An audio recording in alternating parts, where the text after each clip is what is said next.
por isso falei. Estive muito aflito. Eu dizia na minha precipitação: todo homem é mentira. Que darei ao Senhor por todos os benefícios que me tem feito? Tomarei o cálice da salvação e invocarei o nome do Senhor? Pagarei os meus votos ao Senhor agora na presença de todo o seu povo. Deus, a tua palavra foi lida, a tua palavra é santa, é bendita, eficaz. Aplica a tua palavra em nossas vidas, em nossos corações, em nome do Senhor Jesus Cristo. Amém. Irmãos, a história desses salmos é um pouco obscura. Uns dizem que foi Ezequias que escreveu, outros dizem que foi Davi. Não importa, ou até mesmo outros servos de Deus que escreveram esse salmo. Eu não estou focado em quem escreveu. Estou focado na palavra do Senhor, que nós temos que extrair para o nosso ensino e para o nosso entendimento. Porque vivemos de uma época difícil, irmãos, e uma época que às vezes a palavra de Deus, ela fica em segundo plano na vida das pessoas, e a palavra de Deus, ela tem que ser absoluta em nossas vidas, ela está em primeiro lugar em nossas vidas. E quando nós olhamos para esses salmos, Deus já falou muito e de várias maneiras nesse mês, e nós estamos aqui diante desse texto. Eu quero meditar com os irmãos sobre fé sobrenatural na ação de Deus. Às vezes o que falta em nós, e como o salmista diz aqui, por isso falei, essa fé sobrenatural. Às vezes nós falamos, mas falamos simplesmente isso, nada mais do que isso. E falar não paga imposto, falar não paga nada. Você pode falar o que você quiser. Tem pessoas que falam pelos cotovelos. Pega o microfone então, irmãos, o tanque de Siloé, a pessoa fala, santifica aquela coisa toda. Mas a questão aqui é exatamente fé sobrenatural na ação de Deus.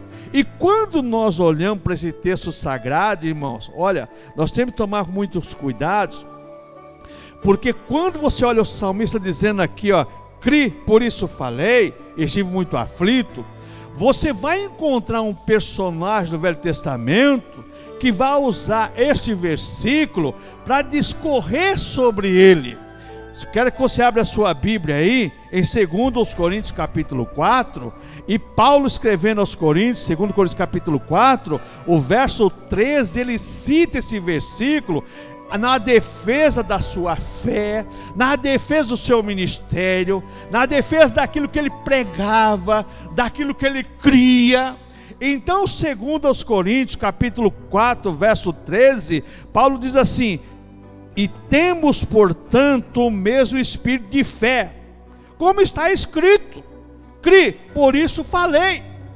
Sabe, irmãos, quando você depara com esse texto aqui, e você olha para os Salmos, e você olha Paulo aqui na sua defesa do seu ministério, defendendo a sua vida espiritual, defendendo a sua crença, defendendo tudo aquilo para que ele foi capacitado e chamado pelo Senhor, então nós temos que chegar somente a um acordo em comum. Temos que ter o mesmo espírito de fé do salmista e do apóstolo Paulo, porque senão, irmãos, nós estamos perdendo tempo.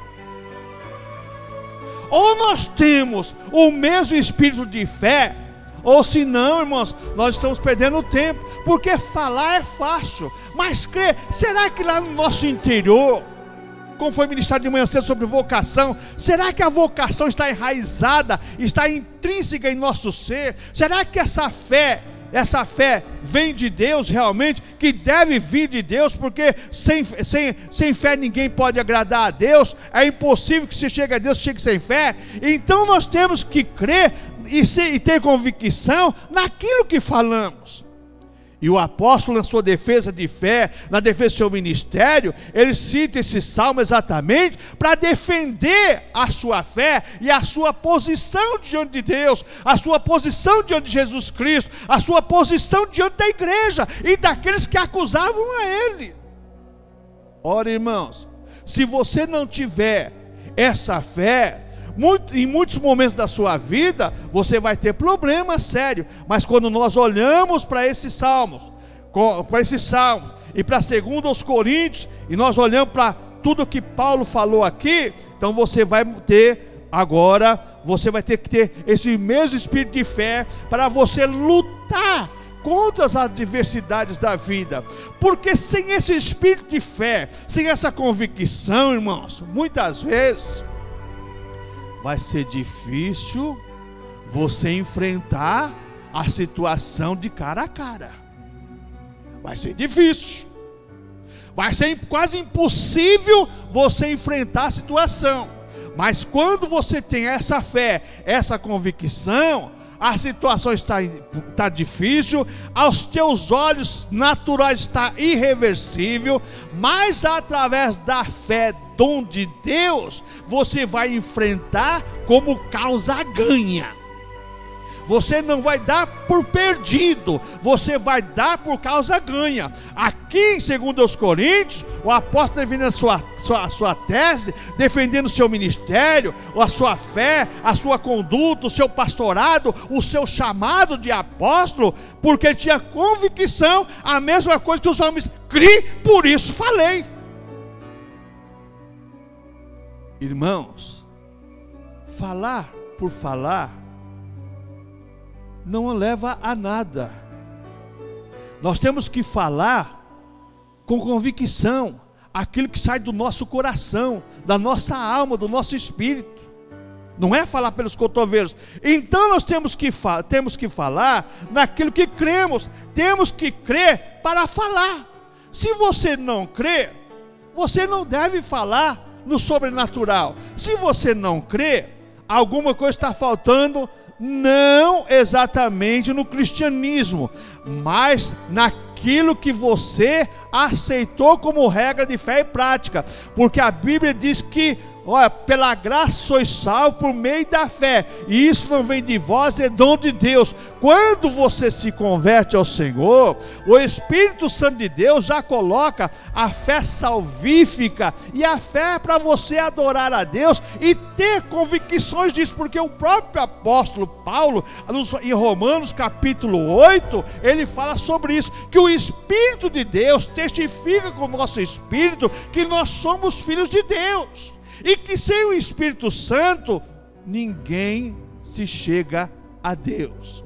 E lá em Romanos capítulo 8, falando tanto do Espírito Santo na vida das pessoas, na vida dos cristãos, Paulo diz no capítulo 8, verso 11, ele diz assim: e se habita em vós o Espírito daquele que ressuscitou a Jesus Cristo, também vivificará os vossos corpos mortais. Quer dizer, se nós não cremos, se nós não temos essa unção, essa ação do Espírito Santo para nos levar a essa crença sobrenatural, alguma coisa está errada conosco. Então nossa fé em Deus tem que preceder a nossa oração. Vamos voltar aqui para o salmista. O salmista está num dilema, está com problema, está passando por aperto. Mas tudo que ele disse aqui, ele disse: criei, por isso falei, estive muito aflito. Olha, nossa fé em Deus tem que preceder nossa oração. Não adianta nós orarmos se nós não cremos. Irmãos, o Senhor Jesus Cristo foi enfático nessa questão. Tudo é possível que crê. A palavra de Deus não está errada, irmãos.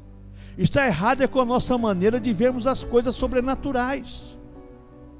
Muitas vezes nós estamos como Marta.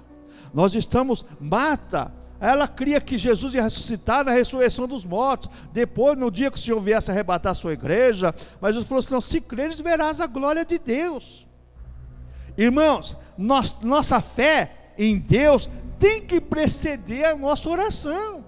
Não vamos orar simplesmente por orar. O salmista diz: criei, por isso falei. O apóstolo também defendendo a sua tese, defendendo o seu argumento, defendendo o seu ministério, tudo, diz: criei, por isso falei, como está escrito. Eu creio nisso, eu tenho convicção disso, por isso eu falo disso. Irmãos, olha que muitas vezes essa questão de fé em ação, fé em prática, é um desafio. É um desafio. Muitas vezes nós falamos sem ter convicção, e falamos pela razão, pela emoção e não falamos exatamente com aquilo que está exteriorizado, veja bem, internamente em nosso ser. Por que isso? Porque muitas vezes, irmãos, nós não pedimos a Deus que Deus venha agir dentro do nosso ser, porque quando nós aceitamos a Jesus Cristo, que o Espírito Santo passa a habitar em nós, nós temos que ter algumas coisas importantes que nós vamos discorrer aqui no próximo mês, se Deus permitir. Então nossa fé em Deus tem que preceder nossa oração. Não adianta você orar não crendo, não adianta você pedir não crendo, não adianta você implorar a Deus não crendo. Tanto o salmista como Paulo diz: cri, por isso falei. E a Bíblia fala que por duas bocas tudo é verdadeiro, tudo é consumado. Que dois ligar na terra será ligado no céu. O que é ligado no céu é ligado na terra. Você crê? Você tem fé? Dom de Deus? Você tem fé da salvação? Você tem fé que Deus cura? Deus vai curar. Você tem fé que Deus... Irmãos, não importa o momento e a hora, o importante é a nossa fé. A nossa fé, como diz louvor lá, coloca a sua fé em ação e deixa por conta dele. Deus não necessita de nada nosso, somente nossa fé, porque a nossa fé vem dele. Deus nos dá a ferramenta para nós crermos, irmãos. Deus nos dá a ferramenta para você crer. Deus te dá a ferramenta. Deus não vai exigir de você nada além daquilo que Ele já te deu. Não. Deus só vai exigir de você o que Ele te deu. Deus vai exigir do seu dom porque Ele te deu o dom. Deus vai exigir que você tenha fé porque Ele te deu fé. Então, irmãos, Deus não necessita nada do que é nosso, nada natural. Deus nos dá fé para nós crermos nele. Somente nossa fé é que Deus exige, porque a fé vem dele. A fé vem pelo ouvir, e ouvir a palavra de Deus. Cri, por isso falei. Estive aflito, mas eu creio num Deus que vai tirar minha aflição. Cri, por isso falei, como diz o apóstolo. Me acusam, me caluniam, me defamam, mas eu creio num Deus que está comigo para julgar a minha causa. Olha como as coisas vão sendo encaixadas. Porque muitas vezes, irmãos, nós não pensamos dessa maneira. A nossa maneira muitas vezes é vaga. Nós pensamos que as coisas acontecem. Ah, se Deus quiser. Deus quer, porque Ele já te deu a ferramenta para você usar. Deus já te deu a fé para você usar. E às vezes, irmãos, tem pessoas que têm mais fé que o pastor, tem mais fé que o presbítero, tem mais fé que o diácono, tem mais fé que o apóstolo, que o bispo. No banco da igreja tem pessoas que têm mais fé. Não vem com essa não, que a fé está no altar, não. Não é isso não. A fé é dada a cada um de acordo com a capacidade da pessoa. Tem pessoas, irmãos, que têm uma fé tremenda. Ela pensa em uma coisa e ela conquista aquilo. Tem outras pessoas que têm lutado duramente para conquistar. Jacó era patriarca da promessa, mas para ele alcançar, irmãos, a posição de patriarca, para abençoar seus filhos, seus 12 filhos, para ser constituído as 12 tribos de Israel, ele passou por maus bocados. Irmãos, ele enganou o irmão, foi enganado 2 vezes pelo sogro, que você faz uma vez e Deus te castiga 2. Ele casou com uma mulher que ele amava, uma mulher idólatra. Ele teve problema com seus filhos, problema no seu lar. Ele teve vários problemas.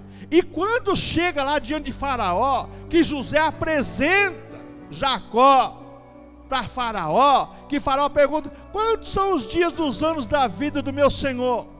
Jacó olha para o seu passado, para a sua estrutura e diz assim: poucos e maus foram os dias dos anos da minha vida. Olha que situação. um homem que tinha tudo, mas Jacó, mesmo no leito, cego, quando vai abençoar os dois filhos de José, Benjamim e Manassés, que troca as suas mãos, inverte as suas mãos, e José tenta mudar. Jacó: não é desse jeito, meu filho, não estou fazendo a coisa errada, estou fazendo como Deus mandou. Jacó abençoou seus filhos. A mesma coisa somos nós, irmãos. Não importa o tamanho da luta, da decepção, da desilusão, Deus continua sendo Deus em nossas vidas. Nós temos que crer nisso.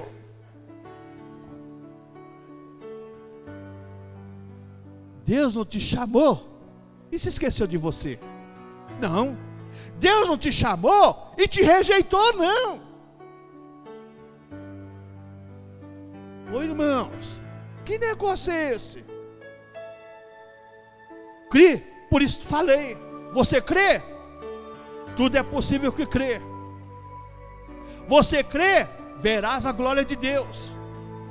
Você crê que Deus ressuscita mortos? Deus ressuscita.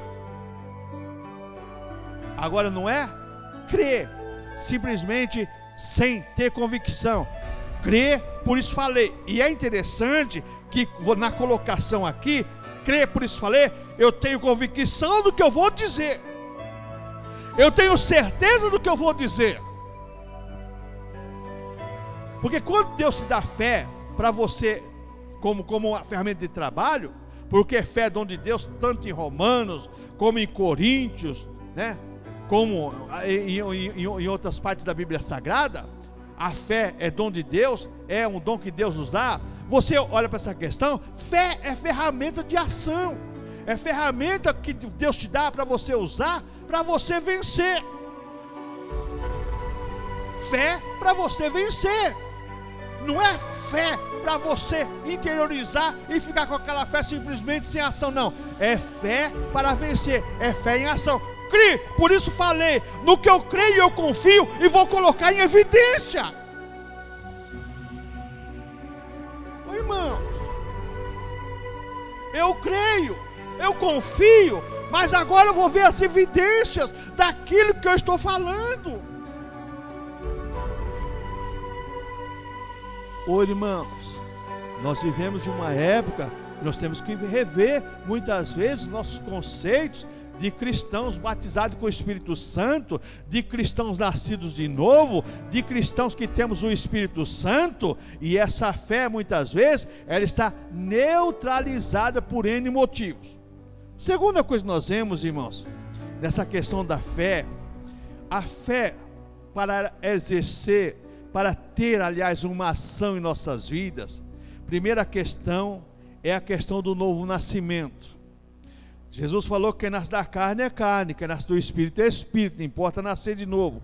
Em João capítulo 3, verso 16, que é um texto tão conhecido, que a Bíblia fala que Deus amou o mundo de tal maneira, que deu seu Filho unigênito, para que todo aquele que nele crê não pereça, mas tenha a vida eterna. Todo mundo conhece esse versículo. Mas, irmãos, nesse versículo nós vemos duas questões bem distintas. Nós vemos os verbos de ação, né? Os verbos que a apresentação de Deus, veja bem, estão no passado. Deus amou e Deus. Esses dois verbos que representam a ação de Deus, está no passado. Deus amou e deu. Amou e deu é obra consumada na cruz. Se nós chegarmos à cruz, Deus já te deu a salvação, e junto com a salvação te deu a fé. Então é passado. Você não tem que buscar mais fé. Acrescenta a fé, aí sim. Como os discípulos pediram: Senhor, então acrescente a nossa fé. Porque queira ou não queira, dentro de você já está plantada a semente da fé. Agora essa fé tem que crescer, a fé tem que ser acrescentada. E a fé é acrescentada a cada dia, dia a dia vai acrescentando. Sabe, irmão, nós estamos vivendo uma época em que, por não existir os grandes milagres, as grandes ações de Deus, a nossa fé tem sido estagnada, tem estacionado, e por as pessoas não verem o sobrenatural de Deus como se via nos anos 60 e no começo dos anos 70, então as pessoas hoje, não estão mais dando valor, mas Deus não mudou, Deus continua agindo da mesma maneira. E quando você sai no campo lá fora, lá no mundo, você vê a ação de Deus. Então esses verbos estavam no passado, o verbo que apresentam a ação de Deus. Deus amou e Deus amou, obra consumada na cruz do Calvário. Os verbos que exigem nossas respostas estão no presente, que é crê e não pereça, e tenha a vida eterna. Olha, irmãos, quando a gente olha para essa questão, passado, presente, futuro, que mesma coisa, o Apocalipse 1,19 resume todo o livro do Apocalipse. Há coisas que aconteceu, que estão acontecendo e que não acontecer. O que aconteceu é passado, o presente está acontecendo, que é essa miscelânea de fé que as pessoas pregam, essa miscelânea de ideologias e tudo mais. E o futuro, o arrebatamento da igreja, e os crentes viverão eternamente com o Senhor. Então, quando a gente olha para essa questão, nós aprendemos nesse texto que Deus age pela decisão do homem, porque nos verbos que diz nossa resposta, que estão no presente, crer para não perecer e ter a vida eterna, Deus age pela nossa decisão. Irmãos, aqui eu quero parar um pouco com você. Lá dentro de você já está plantada a semente da fé. Agora essa fé, para ela agir, ela tem que ser extraída. Uma planta, irmãos, sem ser regada, sem ser adubada, sem ser tratada, ela não vai produzir fruto, irmãos. Esqueça disso. Se a tua fé não for ativada dia a dia, se a tua fé não for realçada dia a dia, se a tua fé não for extraída de você de dia a dia, você não vai ter, irmãos, veja bem, decisão para ser tomada diante das coisas difíceis. Então nós aprendemos que Deus age pela nossa decisão, pela decisão do homem.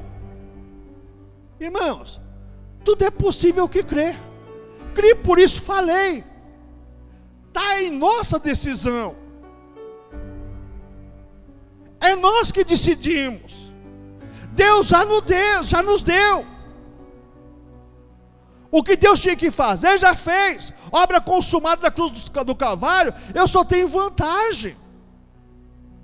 Salvação, redenção, reconciliação, regeneração, adoção e tudo que é demais na teologia, você tem. E a fé que vem de Deus para você servir a Deus e para você ser abençoado por Deus. Então, irmãos, nós temos que tomar agora uma decisão. Mas agora chega o momento difícil. O momento difícil. A hora de você colocar sua fé em ação e prática. Muitas vezes você é desafiado por aquelas pessoas que estão perto de você.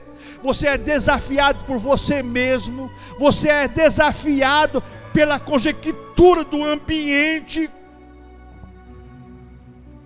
Eu vou levar um aleijado naquela igreja, uma pessoa está morrendo na cama, para Deus curar?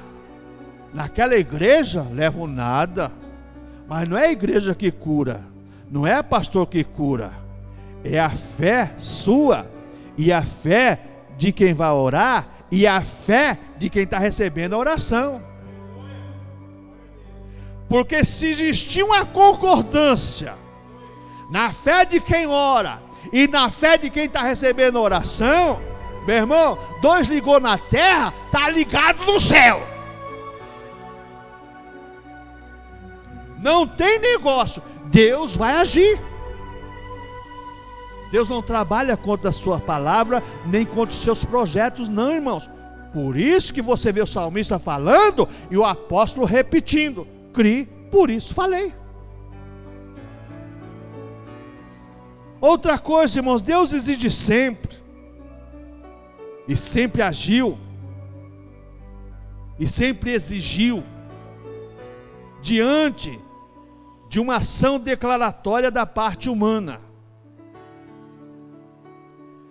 Você olha para o passado e olha o que está escrito na Bíblia Sagrada, e você começa a observar, sabe, irmãos, quantas vezes as pessoas chegaram diante do Senhor, o Senhor falou assim: vai, a tua fé te salvou. Quer ser limpo? Certa vez os discípulos chegaram para Jesus e falaram: quem pecou, esse ou foi o seu pai ou sua mãe que pecou? Nem ele pecou, nem seu pai e sua mãe, mas é para que a glória de Deus seja concluída. A glória de Deus, irmãos, é através da fé que a glória de Deus se manifesta. Aquele cego foi curado para que a glória de Deus fosse manifesta. A fé que Deus te dá, a fé que Deus age em favor da igreja, é para que a glória de Deus seja manifesta. Quando você olha agora, nós estamos meditando no Salmo 116 e em 2 Coríntios capítulo 4. Agora no Salmo 116, quando o salmista diz: que darei ao Senhor por todos os benefícios que tem feito? Olha, criei, por isso falei. Mas agora ele faz uma pergunta para si mesmo: que eu vou dar ao Senhor? Eu creio no Deus que cura, eu creio no Deus que age, eu creio no Deus que faz, eu creio no Deus que executa. O que eu vou dar para esse Deus? Irmãos, a fé que Deus te deu para você galardoar algumas coisas, como diz Hebreus, que Deus é galardoador daqueles que o buscam. A fé que Deus te deu para você não é exatamente para você dar alguma coisa para Deus, simplesmente, mas é para você, através dessa fé que age, dessa fé que faz, ser grato a Deus. Então, quando o salmista diz: que darei ao Senhor por todos os benefícios que tem feito, Deus estabelece um preço pela nossa salvação. Deus estabelece um preço por aquilo que Ele fez por você e faz por você. Não existe preço para isso, irmãos. Pela graça sois salvos por meio da fé. Isso não vem de vós, é dom de Deus. A graça, ela é abundante. A graça muitas vezes é colocado graça sobre graça. Você recebe um dom de Deus através da graça de Deus, e Deus te dá outro dom sobre aquele dom. E quando a gente olha para essa questão aqui, Deus estabelece preço pela nossa salvação. A graça de Deus e sua misericórdia são gratuitas. Que eu vou dar ao Senhor, se Ele me deu tudo? Eu não tenho um tesouro para dar ao Senhor, para pagar o que o Senhor fez por mim. Muitas vezes as pessoas, irmãos, elas estão vivendo numa época que as pessoas querem pagar para Deus aquilo que elas recebem de Deus. Então negociam a fé, estipulam a maneira de agir. Se você der R$100, você vai ter um trabalhar de Deus, e não é verdade. Se você dá uma oncinha, sua bênção vai vir mais rápido do que você dando R$2, que é uma tartaruga. Isso aí não é verdade. Cada um dá como pode. E são invenções de artista da fé. São os profissionais da fé que trabalham com essas teses. Deus quer de cada um de nós que nós enxergamos que tudo que nós temos e que nós recebemos vem dele e para ele. Tudo é dele, como diz o apóstolo em Romanos. Porque dele, por ele, para ele são todas as coisas. Oi, irmãos. Porque dele, por ele, para ele são todas as coisas. Então eu não posso, irmãos, dar alguma coisa para Deus além daquilo de valor, além daquilo que Ele tem dado de valor para mim. Então veja bem, a minha salvação o valor quem pagou foi Deus. A misericórdia do Senhor e a sua graça é gratuita. Deus exige nossa obediência em ações de graças. E agora você vai ver o salmista falando aqui: tomarei o cálice da salvação e invocarei o nome do Senhor. O que Deus quer de cada um de nós é agora adoração e ações de graças. Senhor, eu recebi, eu não posso pagar. Senhor, eu recebi, eu tenho que o Senhor me deu. Esse é como diz o apóstolo lá em Coríntios, ele deixa bem claro: temos esse tesouro em vasos de barro, para que a excelência seja de Deus, não do homem. Hoje, irmãos, as pessoas recebem um dom de Deus, recebem o ministério de Deus, e a excelência já não é mais de Deus, a excelência agora é da pessoa. Irmãos, eu fico preocupado com a maneira que as pessoas deturpam o Evangelho. Evangelho é coisa simples, Evangelho é coisa prática, é coisa natural. Então Deus exige de nós apenas obediência em ações de graças. Você recebeu de Deus, glorifique ao Senhor. O que darei ao Senhor? Tomarei o cálice da salvação. Deus, te agradeço pela minha salvação, te agradeço por tudo que o Senhor tem me dado, como diz nosso louvor. Graças dou por esta vida, pelo bem que revelou, graças dou pelo futuro e por tudo que passou. Em tudo dou graça, em tudo sou agradecido ao Senhor. Os irmãos estavam louvando ao Senhor com o cântico 401 do nosso cenário. E é interessante que esse cântico tem duas músicas. Nos Estados Unidos do Norte cantava de uma maneira, no Sul cantava de outra. Numa parte era bem agitado mesmo, como os irmãos louvaram.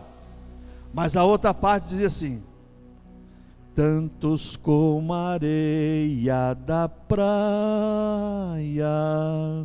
tantos como a areia do mar, que gozo sentirá. Então, veja bem, tanto faz louvar o Senhor mais apressado como mais lento, mas o que Deus quer é isso, é o louvor de ação de graças.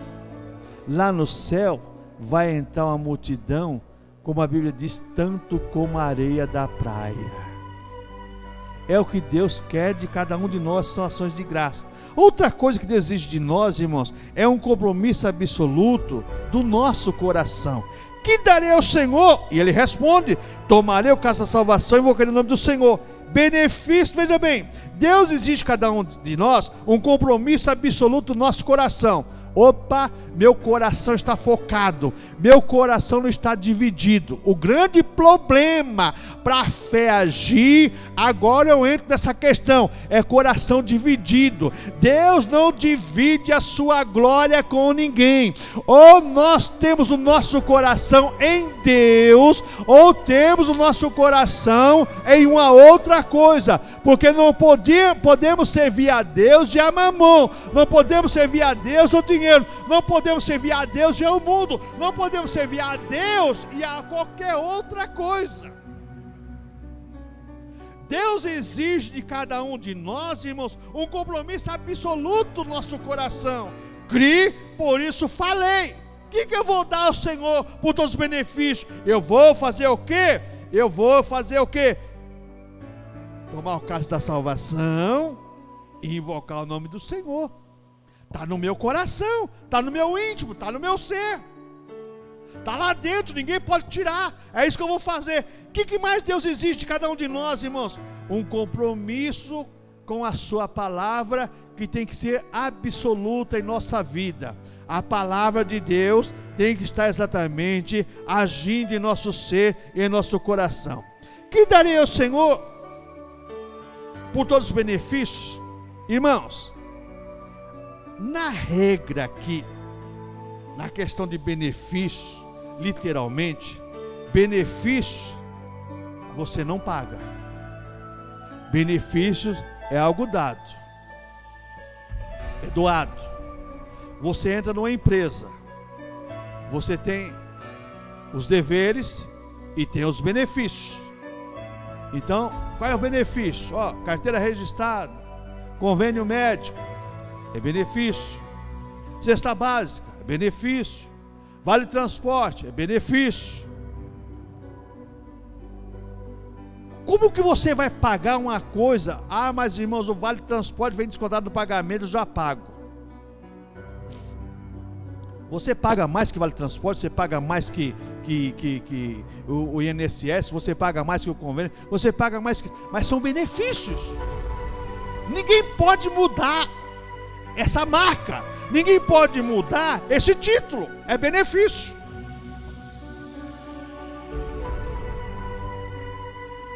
E graças a Deus as pessoas que têm esses benefícios, que tem convênio médico, que tem cesta básica, que tem vale transporte, que tem um monte de coisa, benefício. Então benefício não se paga, é gratuito.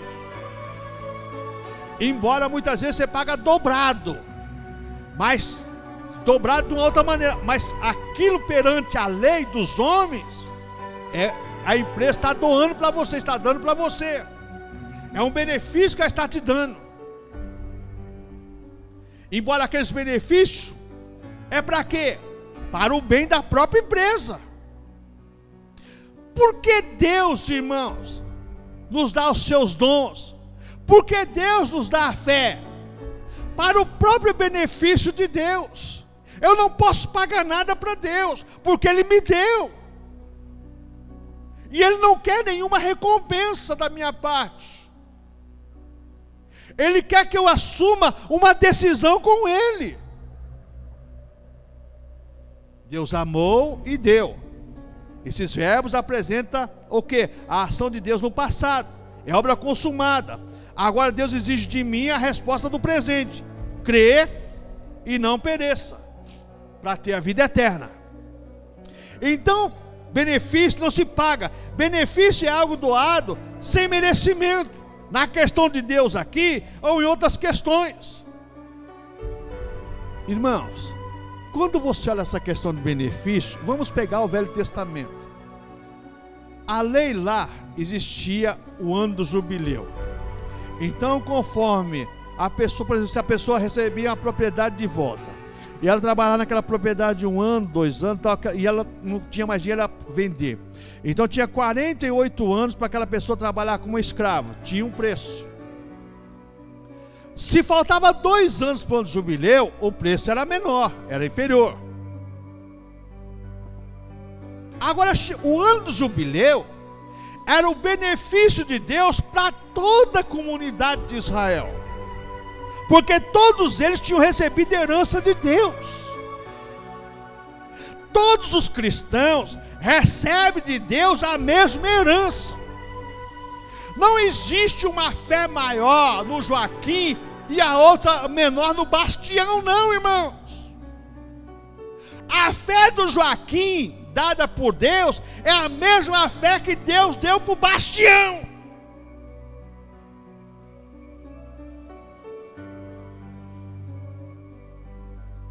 Mas nós, irmãos, muitas vezes estamos achando que a fé dada para o Bastião é maior que a que deu para o Joaquim. Não. Lá no Velho Testamento você aprende muito sobre isso, sobre a questão dos benefícios. E nós aprendemos também muito sobre a questão da mordomia que Deus nos dá. Então, benefício é algo doado sem merecimento. Por quê? Benefício é para ser desfrutado. A empresa que você trabalha te dá um convênio médico. Você vai desfrutar de um benefício de você chegar em um hospital, não precisa, chega lá e você vai ser atendido. Embora hoje está um pouco difícil também, mas você tem uma regalia maior. Você tem algo a mais do que os outros, porque você tem um benefício. Então o benefício é para ser desfrutado, não é para você pagar. Que darei ao Senhor por teus benefícios?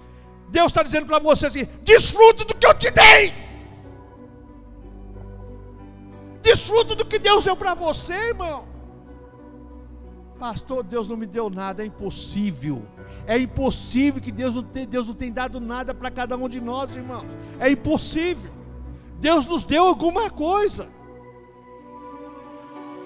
E com certeza coisas boas, porque vem de Deus só vem coisa boa, irmãos. Mesmo a tribulação, a angústia, porque a palavra de Deus diz que Deus não deu fardo que não possamos suportar. Porque dentro da prova, da angústia, Deus nos dá o escape. Oi, irmãos, como eu gostaria, irmãos, que essa palavra ficasse no nosso interior, remoendo dia e noite. Irmãos, os benefícios é para ser desfrutado. Deus já te deu. O salmista vai falar: o que eu vou dar para o Senhor? Bom, eu vou invocar, tomar o cálice da salvação. Eu vou desfrutar. Eu vou desfrutar do que Deus já me deu. Você é salvo, desfruta da salvação. Você vai para o céu, bate no peito e diz: eu sou salvo em Cristo. Há poucos dias uma pessoa veio pregar para mim e disse: não, eu vou para o céu. Como você tem certeza disso? Porque meu Jesus garantiu que eu vou com Ele. Virou as costas e foi embora. Certeza, irmãos.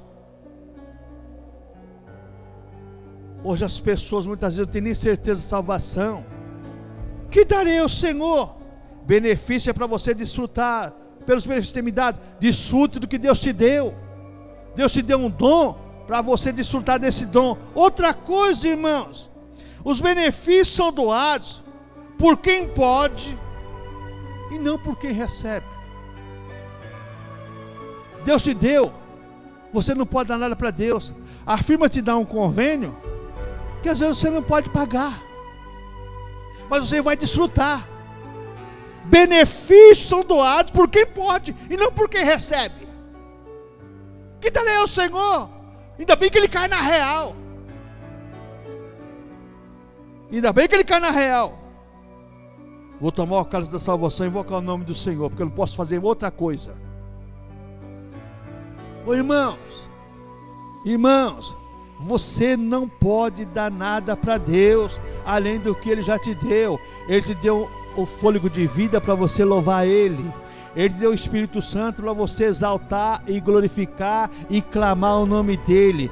Deus te deu a salvação para você exercer a atividade de salvo aqui na terra, para você ser luz do mundo, para você ser sal da terra. Deus nos dá gratuitamente e nós não podemos pagar nada. Benefício que Deus nos dá, a fé e a capacidade para desfrutar tudo que Deus já nos concedeu na cruz do Calvário. Deus nos dá os meus benefícios, Deus nos dá a fé e a capacidade para desfrutarmos de tudo, como diz aqui o salmista: pagarei os meus votos ao Senhor na presença de todo o seu povo.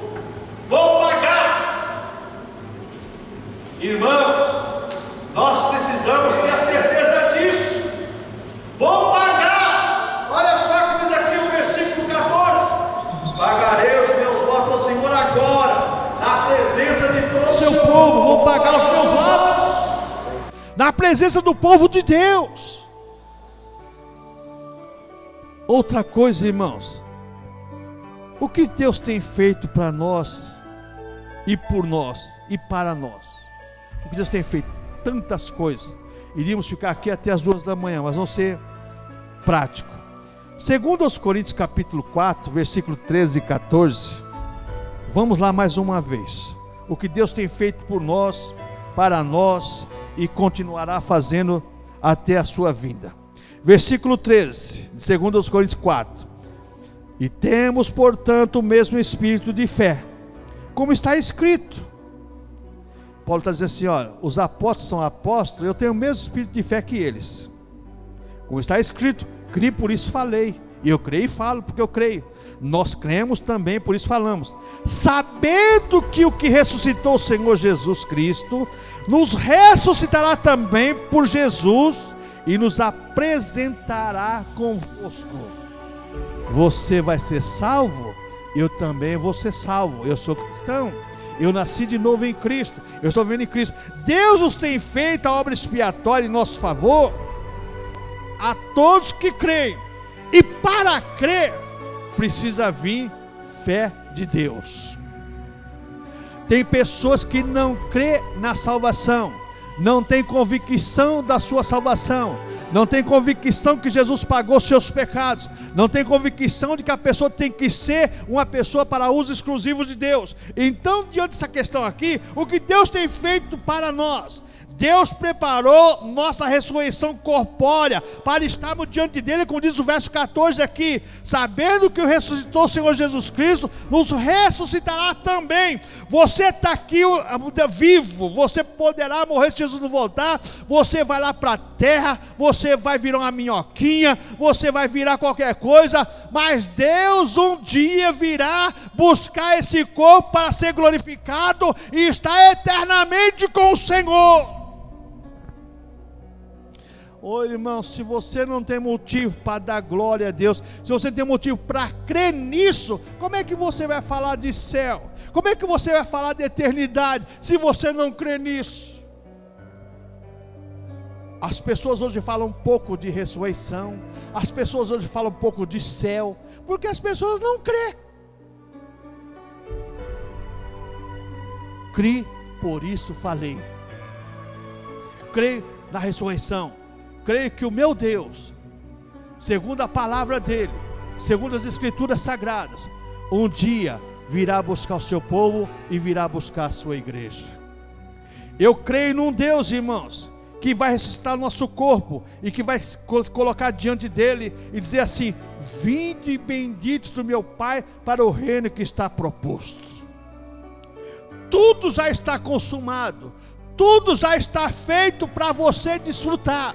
Desfrute das dádivas de Deus, porque Deus quer ser engrandecido e glorificado através das nossas vidas. A salvação eterna já está consumada na cruz do Calvário em nosso favor. Concluindo, agora uma pergunta pessoal e uma introspecção para cada um de nós. Deus exige de cada um de nós uma crença verdadeira. Crie, por isso falei. Está lá no meu interior.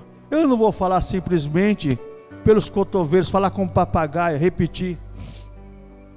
Não, eu creio. E foi por isso que eu creio, vou falar. Então Deus exige de cada um de nós uma crença verdadeira. Outra coisa, irmãos, Deus exige que sejamos testemunhas e verdadeiros adoradores. Vamos ficar em pé.